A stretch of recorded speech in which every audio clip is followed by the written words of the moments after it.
తారని పెళ్లి చేసుకోవడానికి గగన్ ఒప్పుకోవడంతో ధ్రువ పూరిని పెళ్లి చూపులు చూడటానికి గగన్ ఇంటికి వస్తాడు. పూరి ధ్రువ ఇద్దరు మాట్లాడుకుంటూ ఉంటారు. ఇకప్పుడు శారద పక్కకు వెళ్ళి భూమికి ఫోన్ చేస్తుంది. భూమికి ఫోన్ చేసి జరిగిందంతా కూడా చెప్పడంతో భూమి డైరెక్ట్గా ధ్రువకి ఫోన్ చేస్తుంది. మీ చెల్లి తారని ఎవరైతే పెళ్లి చేసుకుంటానని ఒప్పుకున్నారో ఆయన భార్యని నేను ఒకసారి స్పీకర్ ఆన్ చేసి గగన్ గారికి ఫోన్ ఇవ్వండి అని చెప్పి భూమి అంటూ ఉంటుంది. ఇక దాంతో ధ్రువ స్పీకర్ ఆన్ చేసి గగన్కి ఫోన్ ఇస్తాడు.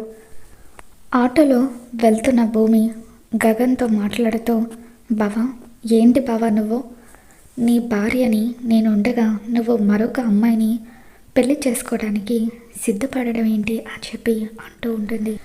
గగన్కి ఆల్రెడీ భూమితో పెళ్ళైందన్న విషయం తెలుసుకుని తార ధ్రువ ఇద్దరు ఒక్కసారిగా షాక్ అవుతారు. ఆ తర్వాత ధ్రువ భూమితో మాట్లాడుతూ, భూమి గారు మీరు చెప్పిందంతా కూడా నాకు అర్థమైంది, నేను బయలుదేరుతాను అని చెప్పి తార చెయ్యి పట్టుకొని ధ్రువ అక్కడి నుండి వెళ్ళిపోతూ ఉంటాడు. ఇక దాంతో పూరి పెళ్లి చూపులు చెడిపోవడంతో గగన్ పూరి ఇద్దరు ఒక్కసారిగా బాధపడిపోతూ ఉంటారు. మరి రాబోతున్న ఎపిసోడ్లో ఏం జరగబోతుందో మళ్ళీ మన ఛానల్లో తెలుసుకుందాం. ఈ వీడియో మీకు నచ్చినట్లయితే తప్పకుండా లైక్ చేయండి.